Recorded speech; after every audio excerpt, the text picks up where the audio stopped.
సంవత్సరాల తరబడి ఎన్ని మందులు వాడినా మీ మోకాల నొప్పులు తగ్గట్లేదా? ప్రాణ పెయిన్ క్లినిక్ లో అత్యాధునిక చికిత్స.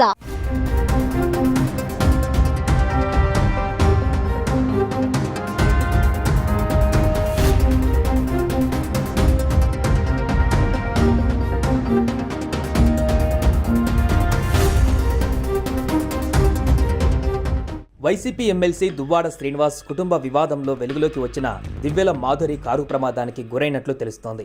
టెక్కల నుంచి పలాస వెళుతుండగా ఆమె కారు మరో కారును ఢీకొట్టింది. ఈ ప్రమాదంలో మాధురి తీవ్రంగా గాయపడగా ప్రభుత్వ ఆసుపత్రికి తరలించారు. అయితే తానే మరో కారును ఢీకొట్టానని, తనకు ట్రీట్మెంట్ చేయవద్దని చెప్పింది. శ్రీనివాస్ భార్య వాణి చేస్తున్న ఆరోపణలు భరించలేక తాను ఆత్మహత్య చేసుకోవాలనుకుంటున్నట్లు తెలిపారు. ఇప్పుడు ఈ ఘటన మరింత కలవరానికి గురిచేస్తుంది. 2 ఏళ్లుగా కుటుంబంలో విభేదాల కారణంగా వేర్వేరుగా ఉంటున్నారు ఎమ్మెల్సీ దువ్వాడ దంపతులు. కాగా తమ తండ్రి మరొక మహిళతో ఉంటూ తమను దూరం పెడుతున్నారని ఆరోపిస్తున్నారు దువ్వాడ కూతుర్లు. తమ తండ్రి తమకు కావాలంటూ ఆవేదన వ్యక్తం చేస్తున్నారు. తన భర్తను ఒక మహిళ ట్రాప్ చేసి వలలో వేసుకుందని దువ్వాడ శ్రీనివాస్ భార్య దువ్వాడ వాణి ఆరోపించిన విషయం తెలిసిందే. ఆమెకు తన భర్తతో కలిసి ఉండేందుకు ఏ ఒక్క అర్హత లేదన్నారు. ఇక ఈ వ్యవహారంలో తనపైన వచ్చిన ఆరోపణలపై దివ్యల మాధురి ఇటీవల తీవ్రంగా స్పందించారు. దయచేసి తనను బజారుకు లాగొద్దని ఆమె కన్నింటి పర్యాంతమయ్యారు.